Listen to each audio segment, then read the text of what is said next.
제가 오늘 이 교회에 들어오면서 제가 목회하는 교회를 들어오는 느낌 같은 느낌이었고요. 2부 예배나 지금 이 예배 시간에 제 마음에 주님이 은혜를 많이 베풀어 주시고 계심을 경험했습니다. 자꾸 눈물이 나더라고요. 감사하지요. 오늘 저는 두 가지로 말씀을 드리고 싶습니다. 제가 오늘 메시지를 전하는데 제가 요즘에 경험하고 느끼고 있는 메시지를 제가 전하기를 원합니다. 지난 주간에 제가 캐나다 총신대학교의 신학대학원에 제가 강의하는 교수로 있는데 거기서 지난주에 했던 메시지가 오늘 주님이 여러분에게도 전하시기를 원하시는 것 같아서 우리 학생들한테 제가 전한 메시지를 전하려고 합니다. 그런데 여러분에게 뭘 가르친다는 입장이 아니라 과연 내가 가진 복음이 얼마나 정확한가, 여러분들이 가진 복음이 얼마나 정확한가라는 것을 제가 한번 증인의 모습으로 서서히 나누고 싶은 마음이 있습니다.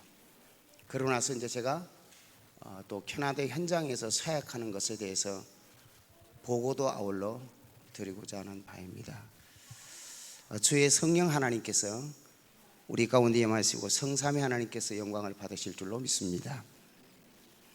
감사한 것은 여러분들이 저를 위해서 기도해 주시고 또 물질로도 함께 하시는 것 제가 잘 알고 있고 마음 깊숙이 날마다 감사하고 있습니다. 또 저와 제 아내는 매일같이 여러분들을 위해서 간절히 기도하고 있습니다. 그래서 이제 제 마음이 오늘 자꾸 이렇게 울먹거리고 있습니다. 감사를 드리고요.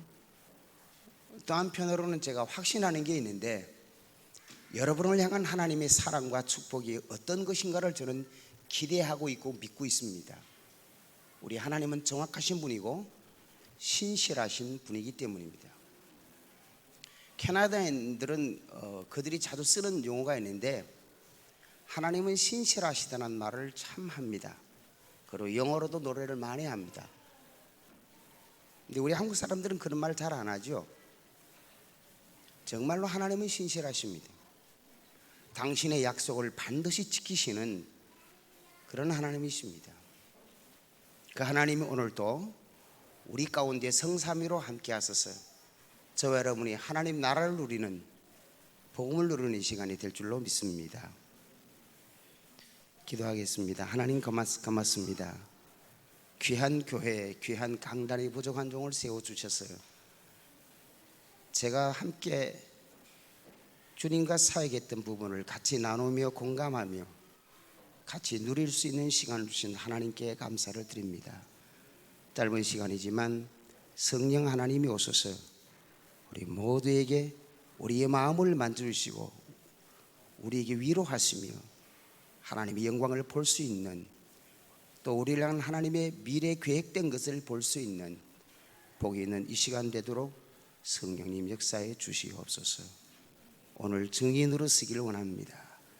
완벽하신 성령 하나님 역사하여 주시옵소서. 영광 돌리며 그리스도 이름으로 기도 올립니다. 아멘. 오늘의 말씀은 오직 복음입니다.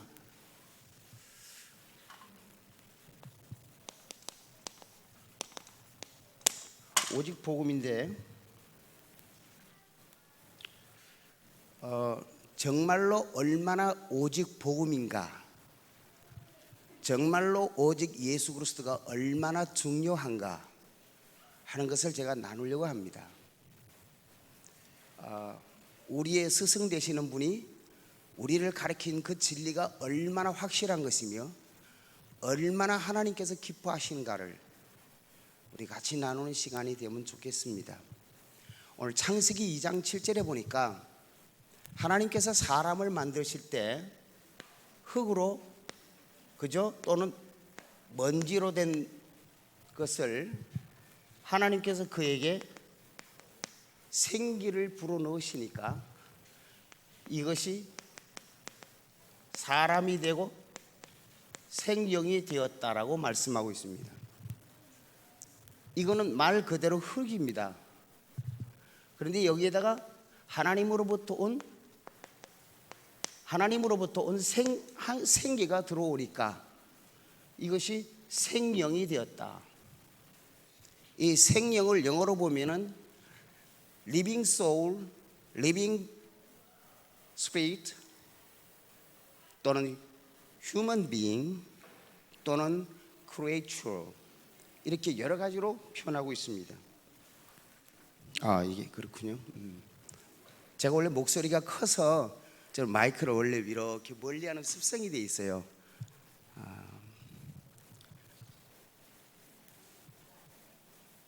이게 하나님이 창세기 2장 7절에 만드신 하나님의 창조 법칙입니다. 여기에 어마어마한 진리가 있습니다. 흙이라 말이죠. 먼지라 그러죠. 가치 없는 것을, 아무런 생명력이 없는 그곳에 하나님께서 생기를 불어넣으시니, 숨을 하나님께서 불어넣으시니 사람이 되었다. 이게 말씀입니다. 이게 복음입니다. 이것이 성경 창세기로부터 계시록 22장까지 말씀의 요약입니다. 어마어마하게 중요합니다.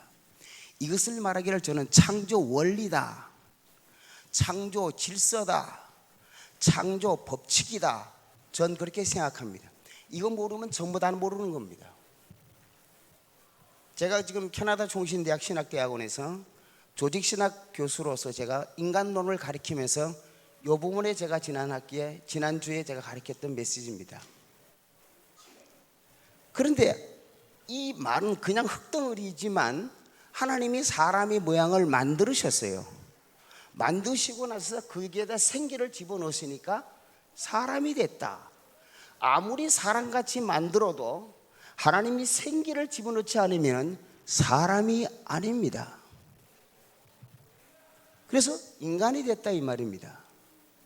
그런데 우리가 잘 알고 있는 것처럼 하나님의 성령을 부르셔서 그 사람이 사람이 되는데, 성경은 뭐라고 말하냐면 창세기 3장 1절에서 5절 말씀에 1절에서 5절 말씀에 의하니까 인간이 사단에 의해서 타락을 했다 그랬습니다. 그죠? 뭐로 때문에 타락했습니까? 불순종해서, 하나님의 말씀을 불순종해서 타락을 했다. 창세기 2장 17절의 말씀에 너희가 선악을 알게 하는 나무를 따먹으면 반드시 죽는다라고 하나님이 선포했습니다. 제가 좀 전에 말씀드리기를 하나님은 신실하시다 했습니다. 하나님이 신실하시기 때문에 반드시 죽는 겁니다. 안 죽으면 하나님이 거짓말쟁입니다. 그건 하나님이 될 수가 없습니다. 하나님은 신실하시기 때문에 반드시 당신 말씀대로 죽어야 되는 겁니다. 여러분 잘 알고 계시겠지만은 하나님이 사람을 지을 때는 사람은 죽지 않도록 만드셨습니다. 완벽하게 만드셨습니다. 그래서 창세기 1장 31절에 보니까 하나님이 사람을 지으시고 난 후에 하나님 보시기에 심히 좋았다라고 표현하고 있습니다. 그 말은 완벽하게 지었다는 말입니다. 그런데 인간이 타락함으로 말미암아 주님의 말씀처럼 창세기 2장 17절의 말씀처럼 사람에게 뭐가 왔죠? 사망이 왔습니다. 그렇죠? 사람에게 사망이 왔습니다. 그런데 여러분 잘 알고 계시는요, 첫째 우리가 여기서 들어가야 될 게 뭐냐면 사망, 죽음. 제 글씨가 원래 이렇게 좀 안 좋습니다. 그러니까 잘 그냥 알아서 오시기 바랍니다. 사망에는, 죽음에는 여러분 잘 알고 계시지만 세 가지 죽음이 있습니다. 어떤 죽음이 있습니까? 영적 죽음이 있습니다. 영적 사망이 있습니다. 그게 바로 에베소서 2장 1절에 보니까 허물과 죄로 죽었던 너희라. 그 말은 무슨 말입니까? 죽었다, 영적으로 죽었다 무슨 말이죠? 이 말은 하나님과 분리된 것, 영적으로 하나님으로부터 죽었던 사람 말입니다. 그러니까 이런 사람 뭐죠? 살아서 움직이지만은 영적으로 하나님을 떠났기 때문에 죽은 사람이에요. 누구를 가리킵니까? 불신자들을 가리킵니다. 그래서 그들을 말하기를 저는 이렇게 말합니다. 살아 움직이는 시체들, 살아 움직이는 죽은 자들, 불신자들 그래요. 그래서 하나님 못 보는 거예요. 하나님을 알 수 없습니다. 영적으로 죽었기 때문입니다. 두 번째로는요, 영과 육의 분리입니다. 육적 죽음이죠. 두 번째로는 육적 죽음이죠.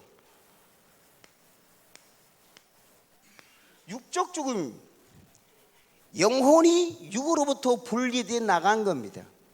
보세요, 사람이 죽고 보니까 머리가 하나 없어졌더라 아니에요. 머리도 있고 몸은 다 있는데 그냥 죽었어요. 뭐예요? 영혼이 빠져나갔다는 거예요. 그거를 육적 죽음이라 그러죠. 이걸 우리가 성에서 뭐라고 말합니까?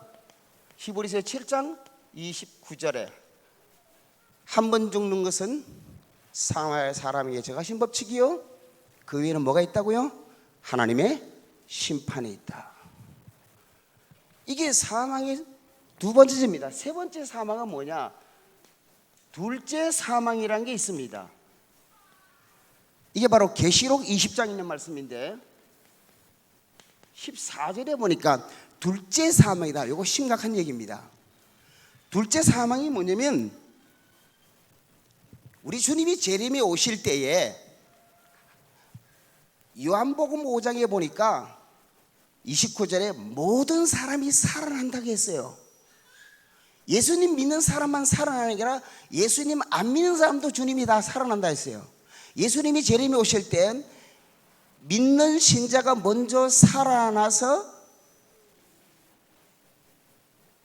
부활하고 난 이후에 땅에 있는 그리스도인들이 하늘로 휴거합니다. 그래서 주님과 더불어 하늘에서 혼인잔치를 합니다. 그러고 난 이후에 불신자들을 주님이 살립니다. 예수를 안 믿은 사람도 부활이 있습니다. 기독교만 우리에게만 부활이 있는 게 아니에요. 예수님 말씀하시 안 믿는 자들도 부활시키십니다. 부활시키셔서 그때 주님이 재판장이 되셔서 주님이 우리와 함께 믿는 자들과 함께 그 사람들을 심판하십니다. 그리고 그들을 지옥에 있는 영혼과 땅에 묻혀서 사라진 육체가 만나서 부활을 하는데 불신자들도 그들이 주님으로부터 심판을 받아서 지옥으로 들어갑니다. 이 지옥으로 영원한 불, 꺼지지 않은 불에 들어가는 것을 둘째 사망이라고 표현합니다. 이해되시나요? 그죠? 우리는 부활을 함으로 그리스도와 함께 하늘에서 공중에서 혼인잔치를 하죠. 그리고 주님과 더불어 불신자들을 심판하고 그리고 우리는 하늘나라로 또 우리가 주님과 함께 하겠죠. 왜 예수님께서 불신자들을 부활시키신 줄 아세요? 지옥 가라고. 지금 지옥 가 있잖아요. 안 믿는 신자들 지옥 가 있어요. 가 있는데 왜 끄집어내신 줄 아세요? 무서워요. 하나님 정확하십니다. 왜 주님이 불신자들을 또 부활시키셨을까? 아시는 분 틀려도 괜찮아요. 맞추는 분 거의 없어요. 틀려도 괜찮아요. 왜 부활시키실까? 얼마나 예수님이 정확하시냐면요, 불신자들이 이 땅에서 죄를 지은 것은 영혼만 죄를 짓지 않았어요. 지금은 불신자들이 지옥에서 영혼만 고통을 당해. 그런데 그 육체는 땅에서 쉬고 있다니까요. 그렇잖아요. 그런데 주님이 부활시킨 이유가 뭐냐면 너희가 땅에 살면서 영혼만 하나님 앞에 지진 게 아니라 육체와 더불어 그리스도인들을 박해하고 교회를 무너뜨리고 하나님의 영광을 떨어뜨려버리고 하나님의 것을 너희 것으로 생각하고 다 네 마음대로 살았던 너희 육체, 너희 영혼까지 주님이 부활시켜서 같이 지붕에서 고생시킵니다. 영원히 무서운 하나님입니다. 여러분, 그리스도 안에 우리 신자들을 부활시키신다고 말씀하고 계시죠, 그죠? 왜 우리 지금 믿음의 조상 아브라함, 다윗, 순교하셨던 주기철 목사님, 우리 믿음의 성도들 다 주님과 더불어 천국에 계세요. 그분들이 주님 오실 때 같이 오신다 그랬어요. 그리고 그분들의 몸을 부활시킨다 그랬습니다.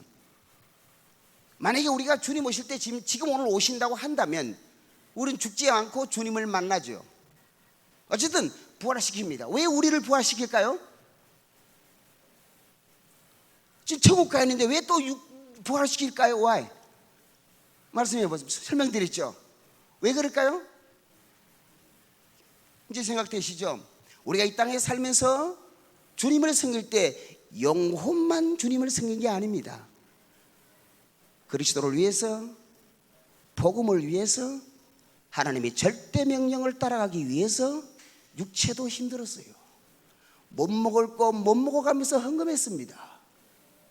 입을 거 못 입으면서 헌금했습니다. 우리는 그리스도 때문에 핍박을 받고 병도 들기도 하고 우리가 고난도 당하게 됐습니다.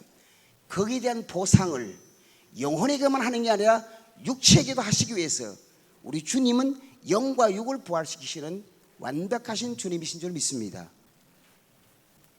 이런 하나님이에요. 그래서 여기서 지금 부활 말씀까지 드리는데 이 둘째 사망이란 말은요, 영벌에 떨어지는 거예요. 영혼과 육체가 영벌에 떨어지는 거예요. 이게 바로 사망이라는 겁니다. 어마어마하게 무서운 일이죠. 이렇게 사망이 있는데 오늘은 제가 이 영적 죽음에 대해서 여러분과 좀 더 우리가 말씀을 나누려고 해요. 영적 죽음이 어떤 거라 그랬죠? 안 믿는 불신자들의 현재 상황입니다. 자기들 생각 많이 하고 공부도 많이 하고 과학자도 될 수 있고 유명한 지도자도 있을 수 있고 아주 똑똑한 사람일 수 있는데 그리스도를 몰라요. 그 속에 하나님의 생명인 성령이 계시지 않아요. 그러나 살아서나 죽은 자라, 살아서나 죽은 자라, 죽었기 때문에 하나님을 볼 수가 없어요. 하나님은 영이시기 때문에 우리 육인으로 볼 수가 없어요. 하나님은 영이시기 때문에 우리의 영으로만 하나님을 만날 수가 있는 거예요. 여러분 오늘 여기 왜 오셨습니까? 여러분은 영이 살았기 때문에 하나님을 만날 수가 있는 거예요. 아주 중요한 얘기입니다. 근데 불신자들의 영적 죽음이 있어요. 영적 죽음이 있는 사람은 우리가 잘 아는 것처럼 불신자들의 몇 가지 상태이죠. 불신자들의 6가지 상태, 엄청나게 중요한 겁니다. 영적 6가지 상태 우리가 잘 알고 계시죠? 첫째 뭡니까? 영적 문제 걸려있죠. 두 번째 뭐 있습니까? 우상 숭배하죠. 세 번째 뭐 있습니까? 마음과 심리적인 문제 아래 살지요. 네 번째 뭡니까? 육신의 고통을 당하죠. 다섯 번째 뭐 있습니까? 사망에 이르죠. 여섯 번째 뭡니까? 그냥 사망이면 끝나는 줄 알았는데 영적 유산을 후손들에게 남겨주잖아요. 불신자들은 그럽니다. 내가 죽으면 끝이야. 끝이면 좋지요. 절대 끝이 아닙니다. 영원히 갑니다. 가면서 그걸 끝내니까 자식들에게도 영적 유산 남기는 게 뭡니까? 나 죽거든 제사 지내라. 이게 저주인데 여러분 출애굽기 20장 4절 5절에 보니까 하나님 말씀하시기를 우상 숭배하는 자들이 하나님이 그 후손들에게 3, 4대 하나님이 미워하신다. 하나님이 미워하신다. 예레미야 2장 4절에 보니까 하나님을 불신한 사람에게 하나님과 무슨 관계라? 원수 관계라 그랬습니다. 여러분 원수 관계가 뭔지 아세요? 원수 관계는 너 죽고 나 사는 관계예요. 하나님과 원수 되니까 너는 죽고 나는 사는 거예요. 이게 원수 관계예요. 너 죽고 내 죽고는 원수 관계 아니에요. 너 살고 내 관계도 문제는 심각한 거예요. 하나님을 이길 자가 없잖아요. 하나님을 떠난 사람은 영적으로 하나님과 원수가 되는 거예요. 그러니 아무리 해도 그들은 마지막에는 무너지고 말아야 되는 것 같아도 이게 복음입니다. 영적 6가지 우리가 같이 정확한 성경적 진리입니다. 그런데 이것을 말해 이 원인이 뭐냐면요, 딱 3가지입니다. 우리가 말하는 12가지라고 중에 하나 들어가 있는 말이지만 3가지인데 뭘까요? 첫째요, 사탄입니다. 두 번째 뭡니까? 죄 문제입니다. 무슨 죄지요? 원죄 문제. 세 번째 뭐지요? 하나님과 분리된 것. 무슨 말입니까? 죽음이죠. 영적인 죽음이죠. 3가지 문제입니다. 여러분 보세요. 제가 지난번에 학교에서 학생들을 가르치면서 인간에 대한 문제를 하니까 인간이 범죄했다 그래서 문제가 많다까지는 아는데, 그들에게 여러분 말이 맞기는 맞지만 좀 더 중요한 것을 놓치고 있습니다. 그것을 얘기했는데 그 다음 답을 못해요. 우리 인간에게 문제는 죄 때문에 왔으면 죄보다 더 무서운 게 있으면 뭔지 아세요? 뭘까요, 여러분은요? 사람이 죄짓도록 했던 원인을 정한 자인데 그게 뭘까요? 사단입니다. 이것을 많이 놓칩니다. 아담이 죄를 범하였지만 죄를 짓도록 했던 사단이 있었다는 거예요. 이걸 많이 놓칩니다. 어떤 사람들은 우리를 두고 말하기를, 왜 너희들은 맨날 사탄 얘기, 귀신 얘기 하느냐? 혹시 거기 저 김기동 쪽이 아니냐? 김기동하고 우리가 수준이 틀려요. 그들하고 우리하고 전혀 달라요. 우리의 사단 얘기는 성경에 근거한 거예요. 사단은요, 언제든지 자기 정체를 노출하는 것을 제일 싫어합니다. 그래서 사단이 목사님들에게 무슨 연막자 짚혔냐면, 가능하면 사탄 얘기를 하지 말라고 합니다. 근데 우리 지도자 유목사님이 이걸 깨달았잖아요. 이 얘기를 계속하고 계시잖아요. 왜 그런지 압니까? 왜 그런 줄 아세요? 왜 사탄 얘기하신지 아십니까? 자, 여러분 보세요. 이게 하얗죠? 그죠? 이것을 하얗다는 것을 더 정확히 드러내는, 확실히 들으면 뭘 갖다 내야 될까요? 이게 하얀색이라는 것을 정확히 더 부각시키기 위해서 뭘 갖다 내야 될까요? 예? 검은 거예요. 검은 거죠. 예수 그리스도는 빛이요, 예수 그리스도는 가장 거룩하신 분이요, 예수 그리스도는 가장 위대하신 분이요, 예수 그리스도는 모든 문제 해결해요. 이 예수 그리스도를 가장 드러낼 수 있는 부분이 뭔지 압니까? 어둠이요. 예수님 말씀하시는 나는 세상의 빛이요, 빛과 반대되는 것이 어둠인데, 그 빛을 드러내는 비결이 뭡니까? 어둠 얘기를 계속해야 돼요. 어둠이 좋아서가 아니에요. 왜 사탄 얘기해야 되느냐? 사탄 얘기를 계속히 쏟아낼 때 그리스도 아니면 답이 없다라는 확실한 증거가 나오는 거예요. 우리는 이걸 알아요. 우리의 지도자는 그걸 알고 있어요. 사단이 좋아서 사탄만 하니까, 사단은 우리의 원수입니다. 사단 때문에 우리의 조상 아담이 넘어졌습니다. 사단 때문에 우리는 지금 쏙히고 넘어질 수가 있습니다. 그러나 이 사탄을 꺾을 수 있는 분은 그리스도밖에 없다라는 사실인 것입니다. 그래서 우리는 성경을 알면 알수록 사단의 정체를 끊임없이 공격해야 되고, 끊임없이 노출시켜야 되고, 끊임없이 드러내야 되는 겁니다.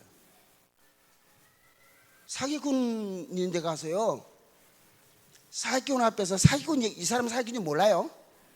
근데 이제 무슨 말 끝에 사기꾼 이렇고 이런데, 사기꾼 얘기하면요, 앞에 있는 사기꾼 좋아해요, 싫어해요?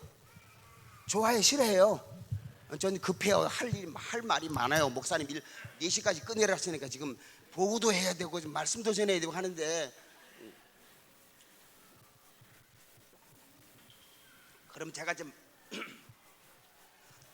글자도 막 이렇게 쓰면 제 마음이 급해지서 그래요.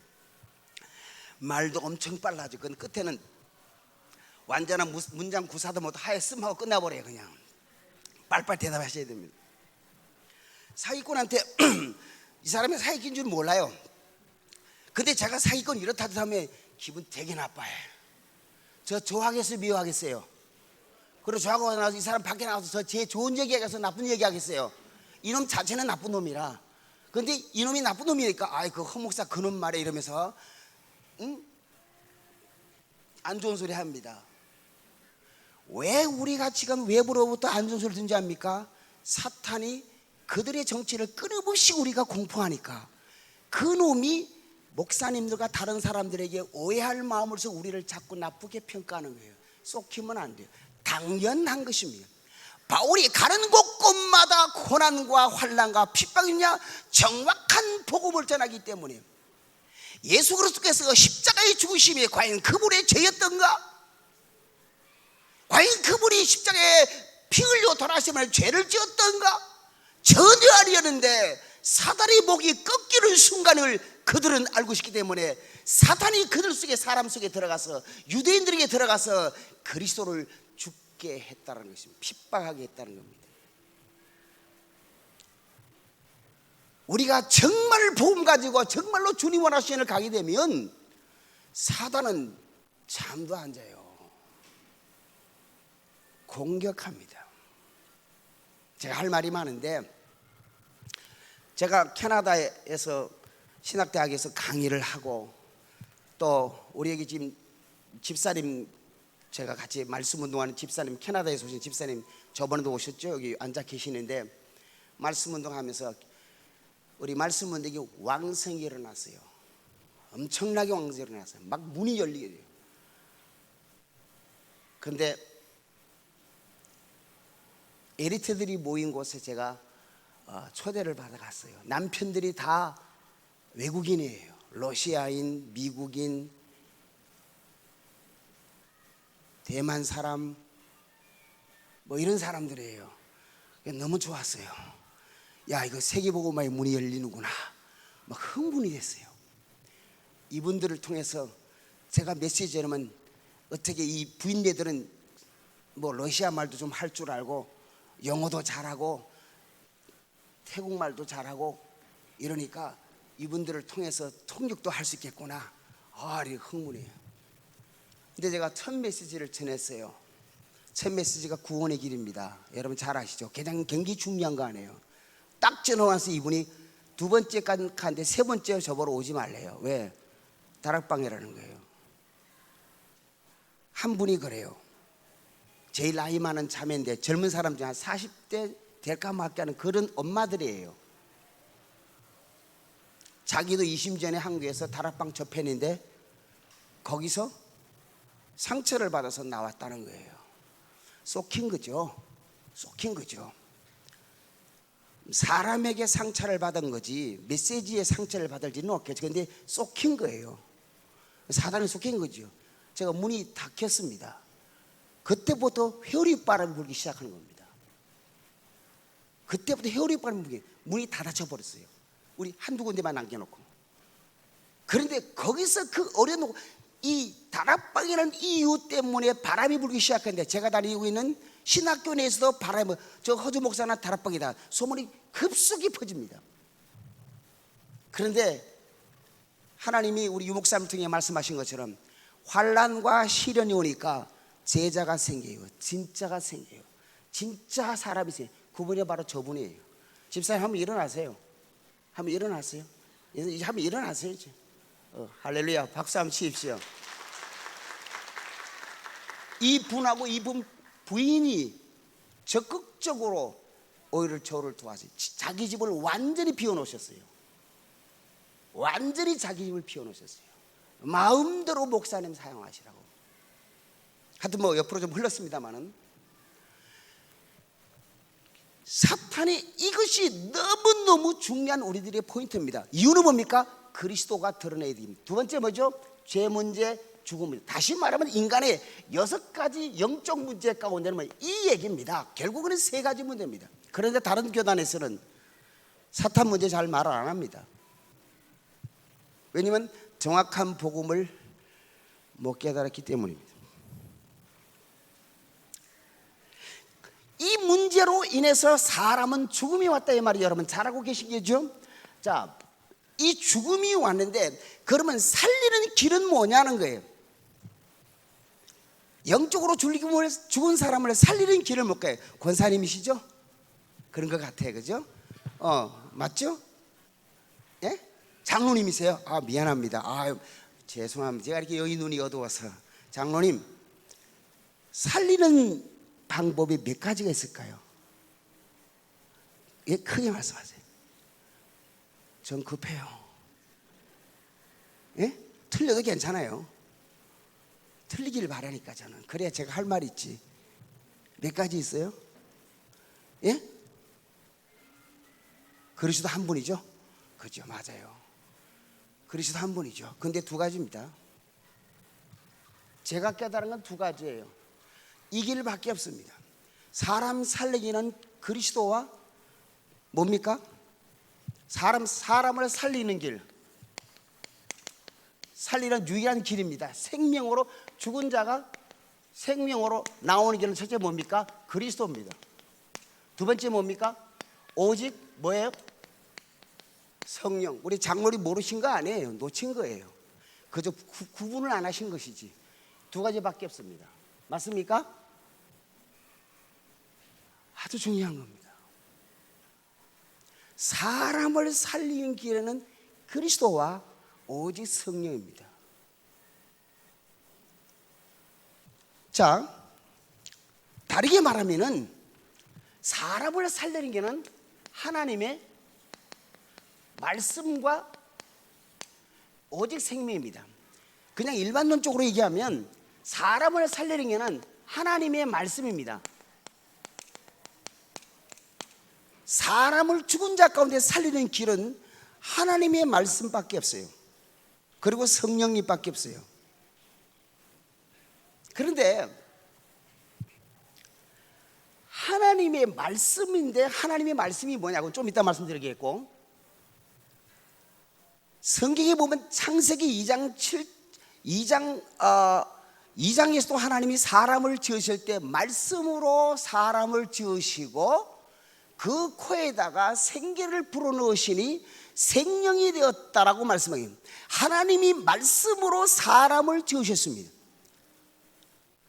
에스겔서 37장 4절과 7절에 보니까 환상 중에 하나님께서 에스겔에게서 이스라엘의 영적 상태를 말씀했으면서 너는 그들에게 뭐하라? 하나님의 말씀을 대언하라 그랬습니다. 하나님의 말씀, 사람을 살리는 길에는 하나님의 말씀입니다. 여러분 다 동의하시죠? 그죠? 이거는 다른 교회라서 동의합니다. 그런데 여기서 우리가 꼭 잡아야 될 게 있습니다. 하나님의 말씀으로 사람을 살리는데 하나님의 말씀이 무엇이냐는 거예요. 하나님의 말씀이 창세기 1장에서 계시록 22장까지가 하나님의 말씀입니다. 그 하나님 말씀에는 여러 가지가 있어요. 율법도 있고 윤리 도덕도 있고 과학적인 얘기도 있고 병 고치는 의학적인 것도 있고 유대인들의 관습도 있고 제사 지내는 법도 있고 5만 개 다 들어가 있어. 하나님 말씀이기는 그렇잖아요. 그런데 사람을 살린다는 것은 여기서 중요한 말씀인데, 하나님 말씀인데 하나님 말씀이 뭐냐? 오직 복음을 가리키는 거예요. 성경에는 율법도 있고요, 성경에는 인간의 삶의 원리도 있고, 성경에는 과학적인 것, 의학적인 것도 있고, 성경은 인간의 지혜도 있고, 모든 게 다 들어있습니다만은, 그러나 성경은 과학을 얘기하는 것도 아니요, 율법을 통해서 구하는 걸 얘기하는 것도 아니요, 성경은 어떤 유대인들의 제사법을 얘기하는 것도 아니요, 성경이 말하는 중요한 포인트가 뭐냐? 오직 예수가 그리스도라는 사실을 드러내기 위해서 성경을 기록했다는 거예요.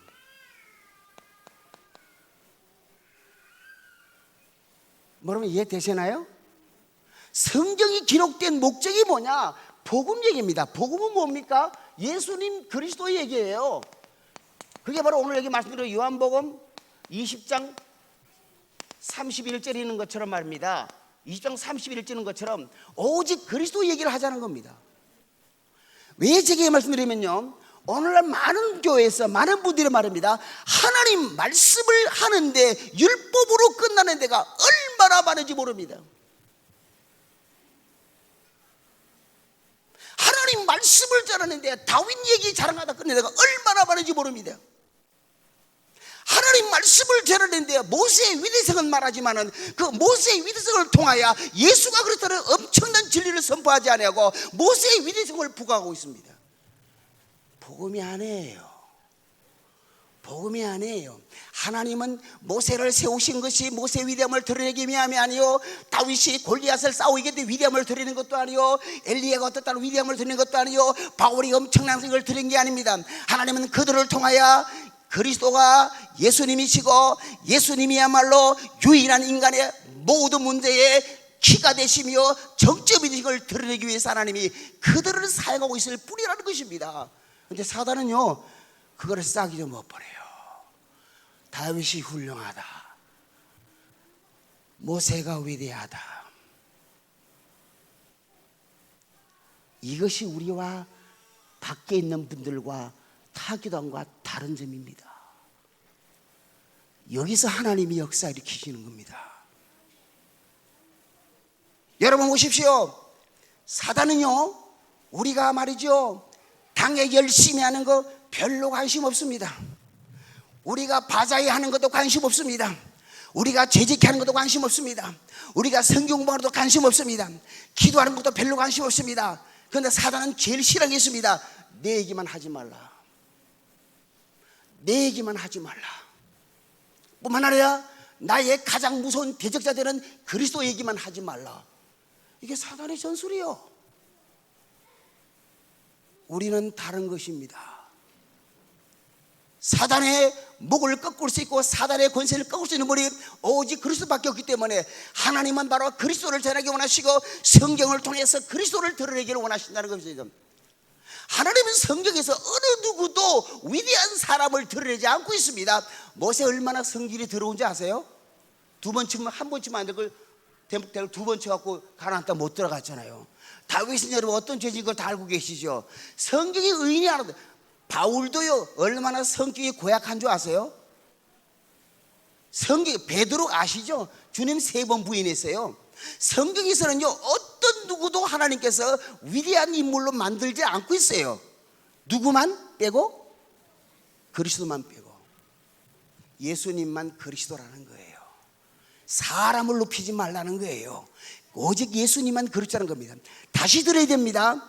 성경 창세로부터 계시록까지 다 하나님 말씀입니다. 율법도 하나님 말씀이에요. 제사 지는 법도 하나님 말씀이에요. 기도는 뭐 하나님 말씀인데 예수 그리스도만 없어. 그래서 하나님이 스트레스를 받고 계시는 거예요. 우리는 그리스도를 알고 깨닫고 누릴 때 복음을 누리는 것이며 하나님의 역사가 나타나게 되는 줄로 믿습니다. 그 얘기예요. 그래서 여러분 보십시오. 바로 우리가 그리스도 하나님 말씀하려 되는데 무슨 말이 있습니까? 고린도전서 1장 18절 여러분 잘 알고 계시죠? 십자가의 도가 멸망할 자들에게는 어리석게 보이지만은 구원 얻을 자에게는 하나님이 뭐라고요? 하나님의 능력이라, 하나님의 파워라 그래요. 누가? 십자가의 도. 여러분 영어 성경 보시면요 우리나라 말로는 십자가도인데 영어서 뭐라고 합니까? The message of the cross. 그래서 영어 성경에는 십자가의 메시지라 그랬습니다. 오늘날 우리 말고로 다른 데는 하나님의 말씀 갖고 설교합니다, 목사님들이. 그런데 예수님의 십자가 얘기가 없습니다. 복음 얘기가 없습니다. 잘못된 것이 너무나 많습니다. 그래서 한국교회가 무너져 내리는 것이고, 그래서 세계교회가 무너져 내리는 것이며, 복음이 없기 때문에 하나님이 역사하지 않는다 이 말인 것입니다. 복음이 있는 그 자리에 사탄이 무너지게 되어 있는데, 복음이 없으니까 사탄이 역사하니까 한국교회와 세계교회가 무너져 내리고 있습니다. 여러분, 제가 서양에서 공부를 해봤지만 제가 공부할 때는 그 신학대학원에, 정규신학대학원, 어려운 신학대학원에 백인들이 꽤나 많았어요. 지금 거의 없습니다. 거의 없습니다. 한국 사람들이 거의 자리를 채워요. 제가 사는 밴쿠버에 이런 말을 얼마 전에 들었습니다. 얼마 전에, 몇 개월 전에 백인 목사님이 주일날 7군데를 다뤄다니면서 설교를 하시는데, 옛날 우리 한국교회가 40년 전 목사님이 적어서 이렇게 돌아다니는 그거 같을 때 7교회 백이 목사님이, 목사가 없어요 지금요. 백인들 교회는요, 인디안들은 말할 것도 없고요. 왜 그렇습니까? 하나님이 돌아가셨습니까? 하나님이 무능하십니까? 하나님이 졸고 계십니까? 하나님이 귀를 듣지 못하십니까? 왜 그렇습니까? 복음이 없기 때문입니다. 그리스도가 없기 때문입니다. 교회는 교회인데, 하나님은 부르고 있는데 하나님이 기뻐하시는 그리스도가 없기 때문에, 복음이 없기 때문에 교회가 무너지는 것이며, 한국 교회가 감퇴하고 있고 미국 교회가 비어있다고 얼마나 우리는 말씀을 듣고 있습니까? 우리의 번지수를 알아야 된다 이 말이에요. 제가 이 얘기를 신학생에게 목이 터지라고 제가 이해합니다. 당신들이 목사가 되는 게 중요한 게 아니다. 당신들이 그리스도 안에 각인되어야 된다. 당신들이 복음으로 충만해야 된다. 예수 그리스도로 당신들이 결론 내려야 된다. 그렇지 않으면 아무 일도 알지 못한다. 사실 그들은요, 이 말 처음 듣는 말이에요. 우린 들어서 알지만요. 십자가의 동. 두 번째는요, 로마서 10장 17절에 보십시오. 믿음은 들음에서 나고 들음은 그리스도의 말씀으로 말미암느니라. 그죠? 믿음은 들음에서 나고 들음은 그리스도의 말씀이라. 그리스도의 말씀을 통해서 그랬습니다. 영어 성경은 뭐라고 표현하십니까? 그리스도에 대한 말씀을 통하여 이렇게 되어 있습니다. 그리스도에 대한 말씀을 통하여 믿음을 자라면, 하나님 말씀 갖고 안 되는 거예요. 율법 하나면 율법 들어갖고 안 된다면, 율법에는 두 가지 기능이 있습니다. 하나는 뭐 있습니까? 우리의 죄를 드러내는 것이 율법입니다. 그래서 율법이 필요한 거예요. 두 번째 뭡니까? 그 율법이 우리를 그리스도로 이끌어가는, 옛날에는 모학 선생이요, 지금은 초등교사로 표현되고 있습니다. 율법의 기능은 이거예요. 우리 죄를 드러내요. 그래야 내가 죄인인 걸 알지. 그래야 나는 안 되겠구나 알지. 뿐만 아니라 그 율법을 통해서 내가 그리스도로 가도록 만들어요. 그런데 그 율법은 그걸 못 얻는다고 바울이 로마서에 기록하고 있잖아요. 그런데 오늘날 율법 얘기를 많이 한단 말이에요. 율법 얘기를 많이 하는 사람들은 거룩해 보입니다. 어려워 보입니다. 죄를 경건해 보입니다. 그러나 그 속에 생명이 없습니다. 율법으로 충만한 사람의 특징이 뭔지 아십니까? 율법의 기능처럼, 죄를 드러내는 것처럼 율법으로 충만하면, 율법적인 사람의 특징이 뭐냐? 죄를 자꾸 드러내. 아유, 저 집사, 저 권사, 저 목사, 저리 문제야. 이게 율법에 잡힌 사람이요. 복음으로 사로잡힌 사람 뭔지 아십니까? 그래, 그렇지. 근데 사실 나도 그렇거든. 어떻게 합니까? 그를 정죄하거나 비판하는 게 아니라 그를 불쌍히 여기고 사랑하는 마음이 생깁니다. 이게 복음입니다. 여러분 잘 아시죠? 현장에서 가늠하다 잡혀온 여자를 보고 유대인들이 돌 들고 와서 쳐 죽이려 할 때 예수님 보러, 주님 이 여자가 율법이는 돌로 쳐 죽여야 죽일까요 말까요? 또 주님이 땅에 글을 쓰시고 일어나셔서 너희들 중에 먼저 죄 없다고 생각하는 자부터 돌 들어 치라 그랬거든요. 기가 막힌 말씀이요. 누가 예수님을 이겨? 그들의 마음이 찔렸어. 예수님이 평상시에는 사랑 얘기했거든요. 만약에 주님이 사랑의 근거에서 했던 설교에, 당신의 메시지에 근거해서 야 이거 다 덮고 지나가자 그러면 예수님은 돌마다 죽어야 돼. 왜? 율법을 어기기 때문에. 율법에는 현장에서 가늠하다 잡히면 돌들어 쳐요. 요만한 돌이 아니에요. 한 방 맞으면 죽는 거, 이런 돌들이요. 이 도끼가 들어있는 거예요. 율법 지킨다고. 현장에서 가늠한 자를 자꾸 끌고 왔으니, 죽이려고 끌고 왔는데 이제 죽여야 되겠는데, 그대로 쳐 죽이면 되는데 예수님을 곤란하게 해서 예수님도 쳐 죽이신 마음에서 온 거예요. 근데 예수님이 평상시에 사랑 얘기했거든요. 야 사랑해야지. 그럼 율법 어기는 자다 예수님이. 그러니까 예수님도 쳐 죽여야 돼. 그러니까 예수님이 기가 막히지. 예수님이 일어나신 말씀이 너희들 중에 죄 없다고 생각하는 자부터 돌을 들어 치라. 가슴이 탁 찔렸어요. 놀랍죠. 그때 그들은 두려워서 돌을 슬그머니 놔두고 다 사라졌어요. 그때 예수님께서 그 여자에게 물으셨습니다. 너를 정죄하는 자들 있느냐? 아무도 없나이다. 나도 너를 정죄하지 아니하노라. 다시는 죄를 짓지 않도록 하라. 이게 복음입니다. 이게 복음입니다. 이게 그리스도입니다. 이게 복음 정신입니다. 이게 아버지의 마음입니다. 이것이 바로 예수님 마음입니다. 이것이 하나님이 원하는 것입니다. 내가 복음을 알았다, 복음을 깨달았다, 예수님이 그리스도시고 예수님이 죽었다 부활하시고 예수님이 다시 오시고, so what? 어쩌자는 거예요? 물론 복음입니다. 그것도. 그러나 제가 요즘에 깨달은 게 뭐냐? 복음이 뭐냐? 아버지의 마음이요, 예수님의 마음이요. 여러분, 누가복음 15장에 탕자에게 나오죠? 탕자가 집 나갔잖아요. 돌아왔잖아요. 아무리 봐도 저는 이해가 안 가. 저 같으면요, 야 이놈아, 그 내 재산 너 다 어떻게 했냐? 물어볼 텐데 물어도 안 물어봐. 너 어떻게 살았냐? 물어도 안 물어. 이게 아버지예요. 이게 아버지 마음이더라고. 우리 하나님 마음이에요. 이게 하나님 아버지, 우리 예수님 마음이에요. 우리가 그 마음을 가져야 돼요. 그걸 누려야 돼요. 이럴 때 복음 깨달았다는 겁니다. 예수가 그리스도다 다 알아요. 귀신도 알아요.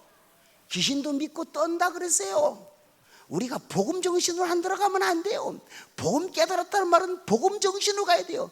누가 죄를 졌습니까? 죄를 지고 비난하기 앞서 나도 그런다는데, 그를 불쌍히 여기고 사랑하고 도와주고 위로하고 품어줄 때 그리스도의 마음입니다. 그럴 때 아버지의 마음입니다. 그럴 때 복음 정신이에요. 그럴 때 역사하시는 겁니다. 그럴 때 우리가 진짜 다락방하는 사람입니다. 진짜 성경 속에 사는 사람이라 이 말이요. 탕자의 집에 두 아들 가운데 둘 다 탕자요. 큰아들 잘 살았잖아요. 한 번도 아버지 마음 속 뒤집은 적 없어요. 그잖아요. 아버지 말 잘 들어 농사 잘 짓고 하얀들 잘 부렸어요. 그런데 결정적인 날 속을 딱 부려요. 그놈 한번 보세요. 어떻게 했습니까? 아버지는 둘째 아들 오니까 너무 좋아서 물어보지도 않고, 야 목욕물 데워라, 그리고 말이야 새 옷을 입혀라, 금가락지를 끼워라, 새신을 져라, 그것도 모자라서 잔치를 베서라. 이거 어떻게 된 거냐? 아이고, 오늘 내 약속 못 지키네요. 큰일 났네 이거. 주여, 어떻게 해요? 빨리 끝낼게요. 큰일 났네. 이거 큰일 났네. 그러나 성령이 한 인도하심을 받았어. 며칠 다 못 지낼 것 같은데 어쨌든 간에. 그런데 말씀입니다. 큰아들이 현장에서 일하다가 돌아왔어요. 하인보로, 야 왜 이렇게 시끄러우냐? 그러니까, 아유 주인님, 그 동생이 돌아왔어요. 아버지가 너무 기뻐진 찬지. 그러면 이게 진짜 보험 가진 사람 같았습니까? 이야 기쁘다, 우리 아버지가 기쁘게 당연하 이래 될 거 아니에요. 꼭지가 틀린 거예요. 이렇게 아버지 내가 아버지 집에 평생 이렇게 아버지를 섬기는데 내 친구들 한번 불러고 하면 상 한번 차려주었습니까? 근데 저는 아버지는 다 보고 탕진해 놓은 거고 잔치를 배설해요 라고 하면서 아버지의 염장을 콱 찔러버렸어요. 그놈도 탕자요, 집안에 있는 탕자요, 고개 잘 믿은 자요. 우리가 교회를 다니면서 예수님 믿는다 하면서 하나님 마음과는 전혀 다르게 성도들의 마음을 시비고 수의종들의 마음을 시비고 다른 사람을 용서하지 못해 응답 못 받는 거예요. 그래서 저는 이런 말 합니다. 돈 내가면서 망하는 겁니다. 교회일 때 그냥 옵니까? 돈 내러 오잖아요. 돈 내가면서 망한다니까요. 왜 그렇게 삽니까? 복음 정신이요, 복음 정신이요, 아버지 마음이요, 예수님 마음이요. 아버지가 어떻게 생각하시냐 그 마음을 가져야 돼요. 너무너무 중요합니다. 시간 같지만 이런 얘기 하나 할게요. 어떤 분이 저하고 친한 사람인데 저를 오해하고 저를 비난을 했어요. 너무 마음이 아팠어요. 그 말을 들을 때 제가 잠을 못 잤어요. 너무 억울하고. 아닌데 새벽 4시에 제가 잠이 들었어요. 잠이 들었는데 너무 마음이 아프니까. 근데 잠들면서 하나님께 약속했어요. 제가 이 친구에 대해서 저는 말하지 않을 것입니다. 저는 너무너무 마음이 아프고 힘든데 하나님, 나는 그를 품을 것입니다. 그를 사랑할 것입니다. 그를 용서할 것입니다. 이게 아버지 마음이니까. 근데 내 이 마음을 그렇게 할 수 있도록 도와주세요. 저는 그를 그릇이 아직 안 됩니다. 하나님, 너무 억울합니다. 그러세요. 그날 아침에 일어나서요, 그리고 아침에 식사를 하는데 숟가락을 드는 순간에 눈물이 펑펑 쏟아져요. 함께 있던 분이 있었어요. 그분한테 들킬까 싶어가지고 감춘 들고 얼마나 울지. 근데 왜 눈물이 나십니까? 그 아침에 식사하는 순간에 주님이 내 사랑하는 종아 고맙다, 고맙다. 주님이 그러시더라고. 제 마음에 펑펑 울었어요. 펑펑 울었어요. 얼마나 힘든지 몰라요. 그거 참는 거. 나를 모욕하고 나를 대적하고 저에 대해서 안 좋은 말을 퍼뜨리는 사람인데 너무 힘들었어요. 펑펑 울었어요. 그러나 옆에 사람이 안 보게 하느라고. 지금 어떤지 압니까? 그분이 저를 가장 가까이서 도우는 사람 중에 한 사람이 됐습니다. 주님이 바꾸신 겁니다. 이것이 복음입니다. 시간이 있기 때문에 그냥 생략을 해야 되겠네요. 그러면 지금까지 복음 아닌 그를 성경이 갈라디아 1장 6절에서 9절에 보면 바울은 뭐라 했습니까? 다른 복음, the different gospel 이렇게 표현하고 있습니다. 다른 복음. 갈라디아 1장 6절에서 9절에 보니까 다른 복음이란 말이 4번 나옵니다. 그러면서 바울은 뭐냐면 다른 복음을 전하면 저주를 받을지어다. 다른 복음이에요. 여러분, 다른 복음이 제가 정리해 봤어요. 다른 복음, 지금 두 번째인데 잠깐만. 다른 복음이 뭐냐? 첫째 뭐냐? 다른 복음은요, 틀린 복음이에요. 틀린 복음은 뭐냐? 간단히 말씀입니다. 율법주의입니다. 윤리 도덕을 강조하는 겁니다. 성경에 율법은 있어요. 율법인데 율법주의란 말은 더 잘 설명하려다 아시죠? 윤리 도덕 얘기 나옵니다. 이것을 강조함으로 복음이 희미하게 하는 겁니다. 그죠? 다른 복음이 뭐냐? 두 번째는요, 거짓 복음입니다. 거짓 복음이 뭡니까? 예수 말고도 구원이 있다는 겁니다. 거짓말입니다. 예수 그리스도 말고는 절대 구원이 없습니다. 그다음 우리가 잘 아는 건 뭡니까? 다른 복음이 뭔지 압니까? 희미한 복음입니다. 복음 얘기하는데 희미합니다. 슬쩍 지나갑니다. 지금 태반이나 희미합니다. 우리 교회, 제가 섬기는 교회에 담임 목사님이 캐나다에 있는데 78세, 79세입니다. 거기는 은퇴가 없어요. 그리고 거기 협동 목사님이 백인 목사님인데 아프리카 우간다에서 목사님인데 똑똑하신 훌륭한 PhD 받으신 교수 목사님이십니다. 설교 잘하십니다. 근데 제가 메시지를 들을 때마다 늘 0.2%가 모자라. 설교 잘하세요. 신학적으로 잘해요. 흠이 없어. 근데 흠이 결정적으로 있어. 복음이 안 나와. 늘 복음이 안 나와. 거기서 복음같이 전달돼야 되는데, 거기서 그리스도가 나와야 되는데 그리스도가 안 나와. 여러분, 우리가 깨달은 이 복음이 얼마나 중요한지 아십니까? 사람을 살리는 이 엄청난 복음. 그러니까 2단 3단 소리를 듣게 돼 있는 겁니다. 사단이 공격할 수 없게. 왜? 우리를 공격해야 전부 다 무너지니까. 이해되세요? 우리가 다른 복음 전하면요, 진의 편이니까요, 우리 절대 안 잡습니다. 저는 이렇게 비유를 듭니다. 하늘에 전깃줄이 있습니다. 참새 3마리가 있습니다. 이런 비유를 말했습니다. 포수가 총을 쏘았습니다. 한 마리가 죽었습니다. 떨어져 죽었습니다. 그리고 한 마리는 하늘로 가버렸습니다. 한 마리는 맞아가 땅에서 퍼덕퍼덕합니다. 자, 그럼 포수가 어디를 뛰어달라고 할까요? 장로님, 퍼덕퍼덕한 놈이지, 그죠? 날아간 놈은 지나간 손이고 죽은 놈은 가만히 있어도 내 거야. 뭐 한 놈은 뭡니까? 살려고 뜁니다. 요거 포수가 사탄입니다. 날아간 건 천국 간 성도고 죽은 놈은 불신자고, 살려고 우리 같은 사람들 마귀가 달려드는 거예요. 영적으로 좋은 게 오히려 편안합니다. 그래서 제가 한 달 전에 이런 마음 들었어요. 그래? 나를 뭐 4단 5단이라고 잡는다고? 가만히 생각했어요. 평안해지는 비결이 있습니다. 왜? 제가 정통 공부를 했으니까. 우리 박 목사님하고 우리 신학교 나온 거를 외국에서 우리를 알아줍니다. 사실 그렇고요. 신학이 바르니까. 그런데 그렇게 하면 편안해요. 마귀가 공격 안 해요. 나 이제 다락방 안 하고 아무것도 안 하고 그냥 하겠다. 편안해요. 근데 제 마음이 딱 들어요. 편안하게 살고 싶으냐, 싸우면서 주님이 만지시는 일을 하고 싶으냐. 편안하게 사는데 내 영혼 죽어서 편안한데 주님의 역사는 안 나타나. 그걸 네가 선택할래. 그러나 네가 엄청난 고통을 당하면서 환난을 당하지만 주님이 너와 함께 하셔서 역사한다고 하지. 저는 후자를 선택하겠습니다.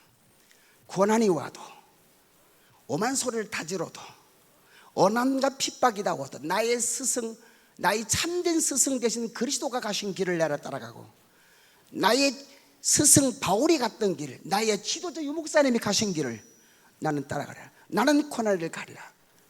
스스로 다짐했습니다. 나는 살아야 된다. 내가 살아야 된다. 사탄의 공격입니다.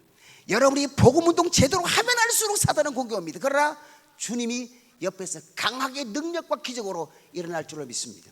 우리 세계비전교회가 어려움과 환난이 많지만은 바른 복음을 가지고 있기 때문에 반드시 역사하실 줄로 믿습니다. 그래서 뭐냐? 하나님의 말씀이 뭐냐? 복음이요. 하나님의 말씀이 뭐냐? 오직 그리스도 예수의 복음 얘기를 해야 된다 이 말입니다. 12년 전에 제 동기 목사님 CBS인가 CTS에 설교가 나왔습니다. 그분이 온누리 교회에서 부교육자로 일했던 분이에요. 책도 자주 내요. 똑똑한 참 좋은 목사입니다. 동기니까 참 들어봤어요. 잘 안 듣는데 행복해지는 비결 10가지를 얘기하시더라고요.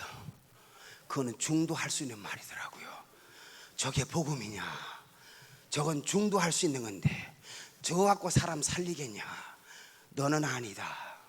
너는 잘못 배웠다. 이게 CTS, CBS의 대부분의 메시지입니다. 사람 못 살립니다. 왜? 복음이었기 때문에, 그리스도가 안 계시기 때문에, 복음 정신이 없기 때문에 하나님이 역사 안 하십니다. 성령 역사 안 하십니다. 그러나 그리스도 얘기하면 환난과 핍박이 있습니다. 2단, 3단, 5단도 들을 수 있습니다. 그러나 주님이 역사하실 것입니다. 이 교회를 통해 하나님이 역사하실 줄 믿습니다. 마지막 뭔지 아세요? 아까 얘기한 것처럼 오직 성령입니다. 왜 오직 성령이냐? 우리 힘으로는 안 되는 걸 하나님 예수님이 아셨어요. 야, 불신자 속에는 누가 있는 줄 아세요? 마귀가 있잖아요. 여러분, 우리가 잘 알고 계신 것처럼 마귀는요 설득해서 나가는 게 아니에요. 불신자는 설득해서 교회에 들어오는 게 아니에요. 우리 유 목사님이 전도는 쉽다는 말이 그 말씀인데, 우리가 전도를 내가 설득을 잘해서 내 신학 공부를 열심히 했으니까 아니에요. 불신자 속에는 100이면 100 다 악령이 지배하고 있습니다. 악령은 우리가 말 잘한다고 감동해 떠나는 법이 아니에요. 그놈은 그 자리가 너무 좋은 자리이기 때문에 안 나가려고 그래요. 왠지 알아요? 그 자리는 하나님이 계실 자리예요. 맞습니까? 성령님이 계신 그 자리는 우리가 신학적으로 뭡니까? 종교의 좌소라 그럽니다. 종교의 좌소, 신이 들어가실 자리가 뭐냐? 우리 마음입니다. 그 마음에 하나님이 들어가시고 성령이 들어가셔야 되는데 그 자리가 너무 좋잖아요. 여러분, 청와대가 얼마나 좋은 자리요? 백악관은 얼마나 좋은 자리요? 그 자리가 너무 좋은 자리잖아요. 그러니까 이놈이 들어갔어. 마귀가 하나님이 들어오실 자리에 마귀가 들어와서 안 나가지. 죽어다 깨도 안 나가지. 그리고 같이 망하려고 하고 같이 망할 거 아니까. 이게 우리 설득이 넘어가지. 아니요, 그놈의 목을 꺾어야 돼요. 전도란 뭐냐? 사탄의 권세를 꺾는 겁니다. 첫째, 사탄의 권세를 꺾는 겁니다. 전도란 뭐냐? 두 번째 뭐냐? 사탄을 쫓아내는 겁니다. 그래서 우리 주님이 성령 충만을 하신 거예요. 너 사탄 못 꺾을 힘 없잖아. 네 능력 없잖아. 그래서 주님이 하시고 성령 충만하더라. 오직 성령, 그때 권능이 임한다는 겁니다. 하나님으로만 가능하다는 겁니다. 사람 살린다는 그 말은 악한 영을 쫓아내고 성령이 들어가게 해서 살린다는 그 말이에요. 여러분, 시간 없으니까 입으로 말씀드리는데 마귀를 쫓아내는 길에는 세 가지가 있습니다. 첫째 뭔지 아십니까? 마가복음 16장 10절에 보니까 예수를 믿는 자, 나를 믿는 자는 뭐요? 그리스도 이름으로 뭐요? 나를 믿는 자는 귀신을 쫓아내는 권세를 주는 믿음이에요. 예수 그리스도 이름으로 귀신을 쫓아낼 수 있어요. 마가복음 16장 17절에, 두 번째는 뭡니까? 요한계시록 12장 11절에 보니까 어린 양의 피 그랬습니다. 예수의 십자가 피가 사탄은 엄청 겁을 냅니다. 여러분 그런 경험 있죠? 귀신 들린 사람에게 예수 피 얘기하면 기겁을 해버립니다. 십자가의 피. 세 번째 뭡니까? 하나님의 말씀이라 그랬습니다. 근데 하나님의 말씀에서 제일 중요한 게 오늘 내용이 뭐가 어떤 말씀입니까? 율법입니까? 뭔 말씀이죠? 복음입니다. 복음을 얘기할 때 귀신을 떠나는 것입니다. 자, 여기까지 오늘 강의를 마치고 제 보고를 드려야 되는데 주여 빨리 끝낼게요. 약속을 못 지켜서 목사님도 혼나겠다 오늘.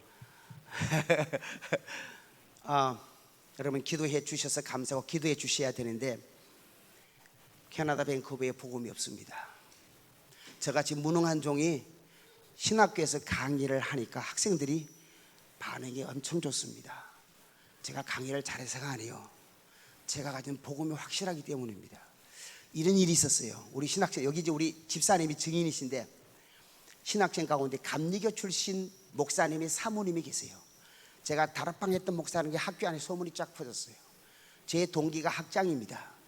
그러니까 알지요. 같이 공부를 했으니까. 그 소문이 그 학교는 우리 다락방 소속이 아니에요.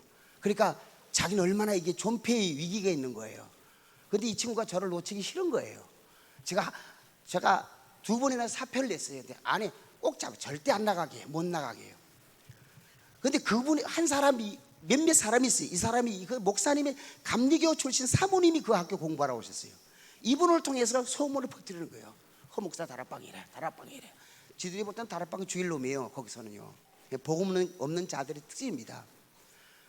그럼 뭐 어떻게 하겠어요? 제가 기도를 했어요. 하나님, 저들 앞에 가서 제가 무슨 말을 해도 저들이 들리겠습니까? 가서 말하기도 그렇고 말 안 하기도 그렇고 그들이요 눈이 똥 이게 은혜 받으려고 깨달으려고 하는 게 아니라 이상한 소리 안 나 꼰서 잡으려고 이렇게 보는 거 있잖아요. 그렇게 보는 거예요. 뭐 얘는데요 사람이 그게 들어가면. 제가 기도해 하나님, 제가 그들이 말을 살아내면 메시지로 살아내는 방법밖에 없습니다. 제 강의 시간에 그저 저는 메시지 충실해 하고 기도를 했어요. 그런데요 지난 시간에 이 메시지를 제가 전했거든요. 그때는 1시간 반 강의입니다. 이 수업 시간에는 그 강의를 하는데 이분이 나와서 하는 말이 그 브레이크 타임에 휴식 시간에 나와서 하는 말이 교수님, 목사님 오늘 내 가슴이 전율이 왔어요. 가슴이 지도 성경 받은 사람이니까 그렇지 내 기도 응답이구나. 방법은 그거밖에 없어요. 내가 참이다 진리다는 내 속에 계신 그리스도를 정확히 전달하는 것밖에 없습니다. 내가 가진 게 옳다르다 말할 필요 없어요. 여러분이 삶 속에 그리스도가 드러날 때 돌아오게 될 줄로 믿습니다. 저는 지금 캐나다의 인디안 교회에 사역하고 있습니다. 1월 달부터 거기 목사님 2분 계시고 저도 들어갔죠. 이제 한 50명 되는 교회입니다. 우리 담임 목사님은 미국에서 제대로 공부하신 목사님입니다. 인디안에서 그렇게 공부하시는 거의 드뭅니다. 아주 훌륭한 목사님이세요. 복음적이기도 합니다. 제가 지금 거기 있는 이유가 뭐냐면 제가 비자를 내야 되기 때문에 그 취업 비자를 내야 되겠기 때문에 그 교회에서 있어 제가 그 목사님이 도움을 받아 그 설명 시간이 많이 가니까 근데 원주민 인디안들을 보면요 제가 2년 가까이 이제 2월 달 되면 1년이 됩니다. 2년이 됩니다. 마음을 안 엽니다. 너무 목사님 아들부터 마음을 안 열어요. 왜 그러냐? 이분들은 외부의 사람은 다 침략자로 생각합니다. 원래 역사상으로 인디안들은 우리와 같은 민족이라 그래요. 역사적으로 잘 알고 계시죠? 우라이 알타이 어조가 알세는 중국 몽골 위에 그 언어를 쓰던 족속이 알래스카를 통해서 캐나다, 미국, 남미로 들어가고 우리는 또 이렇게 중국을 통해서 우리 남한으로 왔다. 이거 같은 민족이에요. 우리가 비슷하게 생겼어요. 그분들이 좋아하는 게 김치 되게 좋아해요. 우리 집사람이 만드는 잡채를 얼마나 좋아하는지 몰라요. 소고기 갈비를 굉장히 좋아해요. 우리 목사님이 백인같이 생겼는데 어머니가 인디안이고 아버지가 백인이에요. 근데 아버지가 어머니에게 임신을 시키고 그냥 도망가 버렸어요. 그러니까 이분도 한이 많은 분이에요. 근데 모양은 백인이에요. 근데 어머니 그 인디안들은 모계 사상 중심이다 보니까 어머니 영향을 많이 받았어요. 그래서 우리 목사님 제가 식사 같이 하려면 어디로 갈까요? 당신이 원하신 데에 가겠다니까 무조건 코리안 식당으로 가재요. 그게 좋아하세요. 근데 우리 교회 50여 명의 성도들이 다 오지 못합니다. 많이 오면 35명입니다. 근데 우리 교회가 헌금을 안 해요. 인디안들이 원래 헌금을 안 해요. 헌금 개념이 없어요. 주일 성수에 대한 개념이 없어요. 이 사람들은요. 좀 이상한, 제가 이해가 안 되는데 뭐냐면 주일날 우리 교회, 여러분 교회 같은 안수 14점 정도면 중직자잖아요. 반드시 와야 되잖아요. 재정부 같으면 있죠. 회계 한 달에 한 번 와요. 전 제 머리를 이해가 안 됩니다. 두 번째 이해 안 되는 게 뭔지 압니까? 헌금 먼저 하잖아요. 설교 하시기 전에. 그럼 헌금 다 거두면요, 두 분이 사무실로 가요. 끝나고 오면 우리 예배 헌금 끝날 때 와요. 매주마다 메시지를 전혀 안 들어요. 제 머리를 이해가 안 됩니다. 말씀 안 듣고 어떻게 어디서 합니까? 그나마 한 달에 한 번 오는데 잘하면 두 번 오고. 이건 아니잖아요. 그런 거예요. 근데 이분들이 왜 마음을 안 열면은 이 백인들로부터 침략을 받아요. 이거 설명드릴 시간이 많이 가는데, 백인들이 여기 이 원주민들이 자기 나라 땅인데 200년에 백인들이 들어와서 총칼로 무력으로 다스렸잖아요. 그 중에 뭐냐면 자기들 백인들의 교육으로 만들기 위해서 어린 애들이 태어나면 무조건 기숙사로 아이들을 다 보냅니다.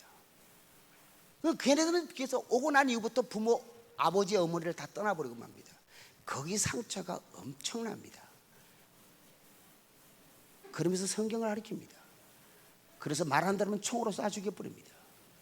어떤 경우는 예배당에서 역사적인 얘기입니다. 예배당에서 예배들은 하도 이제 인디안들이 막 공격하고 그러니까 또 얘는 하기야 뭐 서로 생존을 위한 싸움이죠. 실제로 지들이 왔잖아요. 원주민이 자기들 땅인데 원래는. 근데 한 번은 이런 사건도 있어요.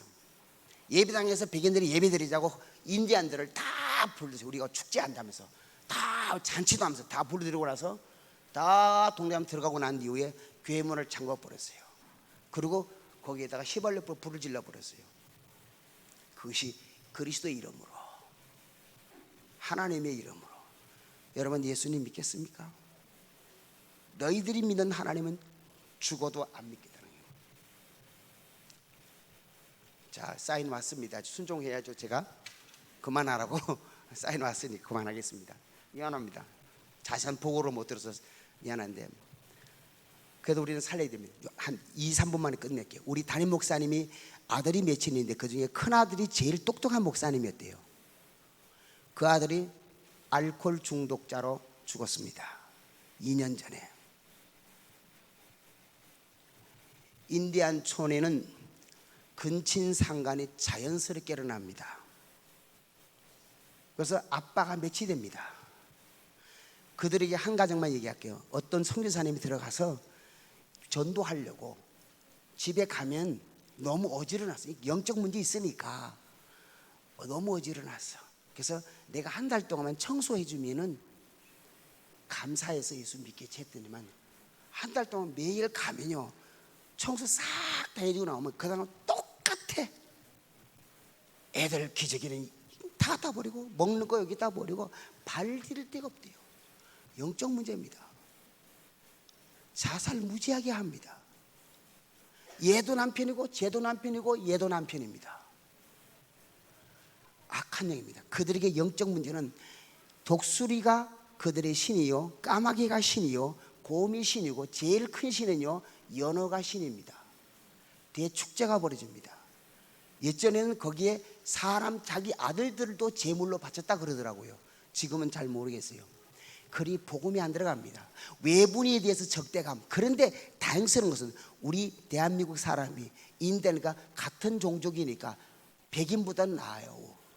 우리는 총질 안 했으니까. 그런데도 마음을 안 엽니다. 2년이 됐는데도 마음을 안 열어요. 조금 나아졌어요, 이제부터는. 그러나 거기도 살려야 됩니다. 엄청난 영적 문제가 많습니다. 여러분, 캐나다, 미국, 선진국이고 최강대국 나라들이니까 거기는 기독교니까 천만의 말씀. 하나만 더 하고요. 원래 인디안들이 3천만 명이 있었는데 백인들이 다 죽여버리고 지금은요 120만 명입니다. 캐나다만 3천만 명이 120만 명으로 줄어버렸습니다. 인디안들이 3.8%입니다. 전체 인구 가운데. 여러분의 위로와 도움과 사랑 때문에 가장 못난 목사가, 선교사가 무능한 것이 가 있습니다. 저는 무능하지만 제 속에 계신 그리스도께서 일하실 줄로 믿습니다. 그리고 여러분들을 하나님이 반드시 축복해 주실 줄로도 믿습니다. 고마우신 예수님, 종이 원체 무능해서 하나님이 원하시는 말씀을 잘 못 전한 것 같지만 완벽하신 성령님께서 이분들을 도우실 줄로, 깨닫게 하시고 은혜 주실 줄로 믿습니다. 우리 세계비전교회를 사랑하신 아버지, 이 교회를 통해서 하나님이 영광을 거두시고 세계복음의 주역으로 쓰임받도록 우리 곽예수 목사님과 모든 부교역자들과 모든 장로님들, 모든 성도님들 가정에 복을 주시기를 원합니다. 감사드리며 예수 그리스도 이름으로 기도 올립니다. 아멘.